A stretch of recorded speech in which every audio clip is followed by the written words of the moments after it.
what I call the public and the PR that surrounded it. It's quite strange that the report itself has never seen the light of day. I mean, what exactly is it doing on the decks of the president, for instance? Has there been any sort of policy implementation to make sure that these things do not happen again? Now, what is the point in commissioning a report and then we don't even know the contents of that particular report? Now, I feel, for instance, that, I mean, as a people, we have a certain lack of appreciation of proper health and safety measures. Now, if you find yourself in a situation whereby in the Abosoka enclave where there are a lot of probably high combustible items and all that, then there should be some kind of proper health and safety regime which has to be periodically monitored to make sure that some of this doesn't happen. Okay. Another factor really has been the fact that, I mean, almost every time, even this morning while I was driving here, the fire service were actually making allusions to the fact that when people are leaving their homes, they need to turn off their equipment, which is a very good call. But what is basically symptomatic of that really is the persistent erratic power supply.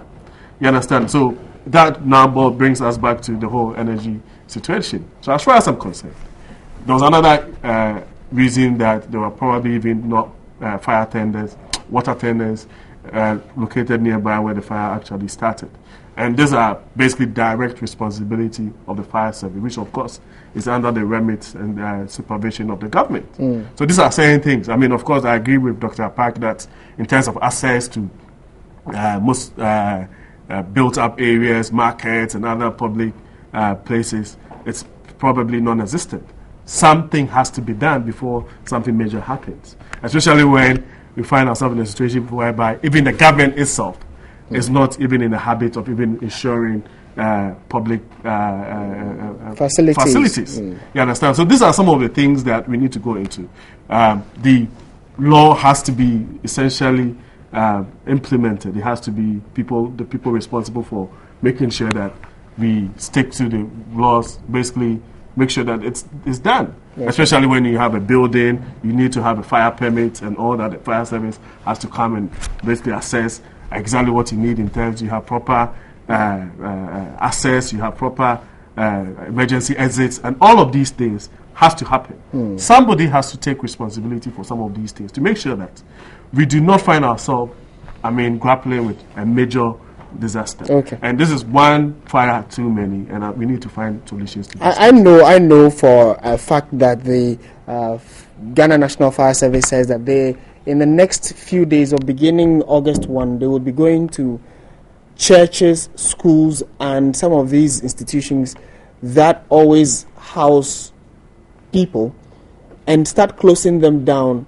if they do not have fire certificate and then, fire equipment to fight fire, which I think is a very good call. But the problem has always been at open places like market areas, or specifically market areas. Maybe they should let us also know what they intend doing about that. And then also we as individuals have a role to play. In this call, we have to be cautious of where we start fires and see how best we can ensure that we don't record any of these disasters.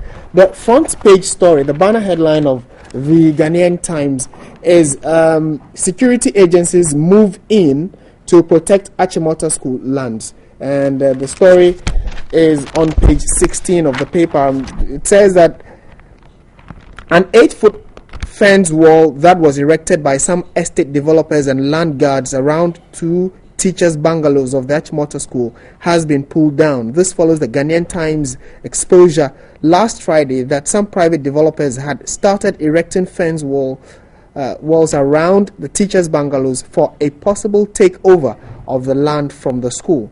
The developers had, within the last few weeks, intensified encroachment on Achimota School land, threatening teachers occupying the school's bungalow to evacuate or face eviction.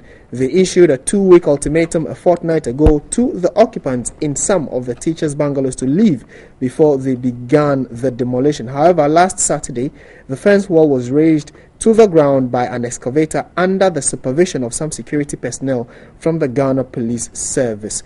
Okay, this particular story, by extension, encroachment of private individuals on state lands or property that has been earmarked, designated for a particular, project. For instance, we have over and again talked about people who are encroaching around the airport lands, and this is a school that has churned out several presidents and then several people. We still have students in there, and we have still. I know so many of them, myself included, where we have been defrauded. You go there only to find out that the documents that you've been given have been fake, and yet they have the stamp of a court. What is going on in the land administration of this country certainly has to change. And I know, as you guys like to say, in the corridors of power, there is a very vigorous effort that is being made under the leadership of the minister, Neo Samuels, to try and bring sanity to this area, because it impacts our development. Exactly. I mean, we have investors who come and they acquire land to establish factories, only for those lands to turn out to be in dispute. So the land administration of this country certainly needs to be re-looked at and to be reorganized, and I can tell you that work is being done in that area. But this is something that has been allowed to fester for some time. So it will take some time to try and address it. But if we all commit to protecting the public interest, I think that government's effort would yield fruit much sooner than we can all anticipate. Okay. Eric? Well, I'll take it from this land commission perspective. I feel that, there's been a lot of talking about our land administration. And I remember that was when, I think it's O-levels, agric and economics, you always talk about a land tenure system, which means that this is something that has actually been with us for a long time. And we haven't managed to get to grips with it. And my worry is that how come individuals can get so emboldened to actually go onto a public land. Some as quite prominent as Archwater School, for instance, and have the impunity and audacity, like Dr. Park said, to actually start erecting fences. It's either there's a dereliction of duty from the people that are supposed to make sure that it doesn't happen, or some level of connivance with these individuals, or a total lack of breakdown in the system. And it has to be fixed. Now, many a time, you find out that, he was actually talking about investors and all that. That has been a certain stumbling block for people to actually come into the country, for instance, because even once it does, and of course there has been issues with the land, get them to do what is supposed to be their responsibility. It's totally something that we don't even want to start talking about now. And then even if it goes through the court system, the system itself is engineered in such a way to frustrate you, to the point that people would have to, at the point, decide to give up. You understand? So, for me, I feel that we should stop the talking and try to do something about it.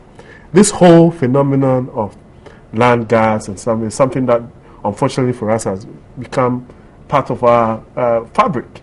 And it's imperative that the security forces themselves. And you need, most of the time, I think that we pretend that we are oblivious to the fact that these land guards really sometimes are even on these particular escapades with security forces. Right? People, individuals have access to getting the police and sometimes the military to actually go and enforce some of these illegal activities. There's been a plethora of examples like that. You understand? So for me, as far as I'm concerned, if there's a certain level of connivance from people in authority, people who basically have the wherewithal to basically go and get the police to come and stand there for them to actually propagate something that's illegal, then we have to put a stop to that. And for me, this is a call to even the IGP, for instance, the Minister of Interior, and to make sure that these things does not escalate. Because every now and then, you hear an isolated story that, oh, there's a piece of land, there's some kind of litigation going on, and then somebody has been shot. Right? And these land guards are actually carrying offensive weapons. And like he said, I mean, it's actually a threat to our national security. So it's imperative that when some of these things happen, we should not just look at it from the perspective that, some bulldozer has been sent there to break down the walls, and then that's it. And so that's it. Right? And in any case, because then who are the people behind that? Right? We need to make sure that those people are actually brought to book. Let's, in terms of restructure the Lands Commission, for instance. I mean, I don't see the reason why, with the benefit of technology that we have today, with all the hindsight that we have, experiences from other parts of the world and all that, we cannot just take the bull by the horn and make sure that we sanitize the way we even... Why should it take you a whole year, for instance? 2, 3. There are probably 60, 70, 80% of all the properties in this country are probably don't even have proper land title documents. By virtue of the fact that, listen, you're working 9 to 5, or probably with all the traffic in Accra, Kumasi, wherever, and then you are supposed to be also chasing after documents that you've sent to the Land Commission, right? We can take years. Getting a permit, for instance, for even a building or to start a project takes months. Now, of course, not holding brief for the indiscipline and all of these things. The system has been engineered in such a way that people become frustrated. Now, if you're waiting for 6 months, a year to start putting up a building, for instance, any sane human being will probably give up and then start the process. And then, of course, when it does, it brings all along so many issues, people building in waterways, people taking land that doesn't belong to them, all of these things. So let's sanitize the system. We should have a proper, pragmatic, and long-term strategy to make sure that we don't do these things. Okay. And we are just about wrapping up, but I think the one major news item that broke yesterday was the picketing by some 91 junior doctors. The latest is that they've been able to reach some kind of agreement with government, and this is how the Ghanaian Times is reporting it. It says the government yesterday reached an agreement with junior doctors for the full payment of their 11-month salaries into their bank accounts by 4:30 p.m. tomorrow, Wednesday. This followed a short meeting in Accra between the junior doctors and the Minister of Employment and Labour Relations, Haruna Idrisu. Now, the junior doctors earlier in the day stormed the offices of the Controller and Accountant General's Department, demanding an instant payment of their 11-month accumulated salary. Okay, we know what the story is. Dr. Park, you are in government now. As they say, or as the question always, is thrown, is strike or such agitation the only language government understands? And with particular interest to this issue about the 91 junior doctors, 11 months without pay, that is very heartbreaking. Martin, first of all, you know it is not true that strike is the only language that government understands. But there are are several times, in that public sector workers who get paid, and rightly so, they deserve to be paid. In this particular instance, I think that the intervention by government, as conveyed by the sector minister, Haruna Idrisu, is very timely and welcome. My understanding is that beginning tomorrow, Wednesday, they are going to get paid. But, I was on another program over the weekend, and I did halfway, then the Minister for Finance did the other half, and on that program, he sort of explained the systemic factors that warranted this delay, which then caused the junior doctors to, rightly so, complain publicly. Because, let's face it, I wouldn't want to work for 11 months and not be paid. I don't think that you would want to. But it was a fact that in the current setup, which is being modified and improved, the processes of getting them into the system has caused delays. And I've heard stories from other professionals who, over the years, once they have finished with their training, to get them onto the public payroll system has tended to delay. I've heard of some who have been in the wait in excess of 2 years. So yes, we cannot accept the status quo. We must improve the system. And it is simply not fair for people to work for that long without getting paid. But is it somebody's doing? Is it that somebody deliberately sat somewhere and decided that he or she wanted to punish these junior doctors? The answer is no. But they are victims of a system that needs to be worked upon and to be improved. And I think the lessons that we can all learn from this, as the minister has said, is for us to hasten the transformational agenda of the president, which also includes the deployment of technology to allow for, if you like, a one-stop shop where you shouldn't have to manually fill a form from the school that you are graduating from. That form goes to your district. From the district, it goes to the region. From the region, it comes to the sector ministry. Then from there, it goes to another one. Then from there, it goes to Control and Accountant General. And it takes a long time, needlessly. The only way we can do away with this archaic way of entering people onto the public payroll system is to adopt technology. And that is what government is doing. So, yes, we feel their pain. It is unfortunate that it had to get to this. The good news is that the issue has been addressed. We have all learned some good lessons from this, and hopefully, these types of occurrences will not be the norm. Okay, Eric. Well, I feel that the logical way to go is essentially the deployment of technology, and my worry is that, come on, with the advent of technology, and we have the benefit of hindsight, really. Does it take 11 months, for instance, for this process to happen? I think even with all the excuses that abound, for me, it's almost, improbable and inexcusable. Now, this is not just an isolated incident, because you have incidents of nurses. There are still issues with that. You have incidents of doctors. We are talking about teachers. Some of them well in excess of about 3 years. And they still haven't been paid as we speak. You understand what I'm saying? Now, there's this thing about everything is in the pipeline. I wonder when this whole transformation agenda will actually even kick into place. But it's a process. Listen. Right. Now, for 4 years, the most unfair comment you have made here. Listen. Let me make my point. Right. You have a government, right? And I don't have access to the NDC manifesto here, but then I can sort of have a total understanding of it. Now, listed all of these things, right? We're going to do that. We are going to do that.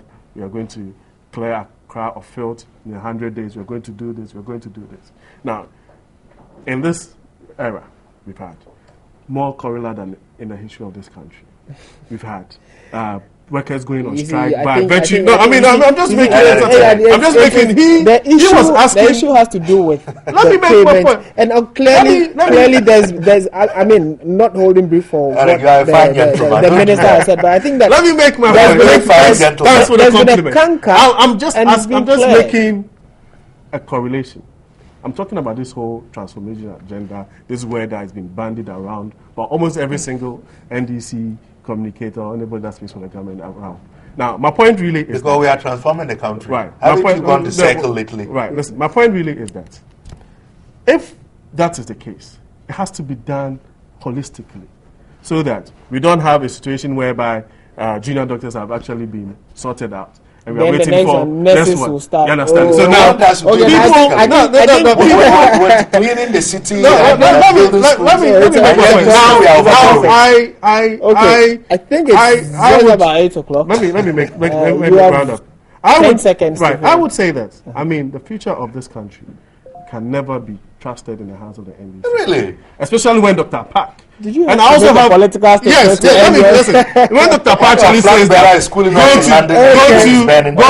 go to a circle and there's an interchange there, and that means that interchange is actually going to transform a country like Ghana. One single. This discussion will certainly continue.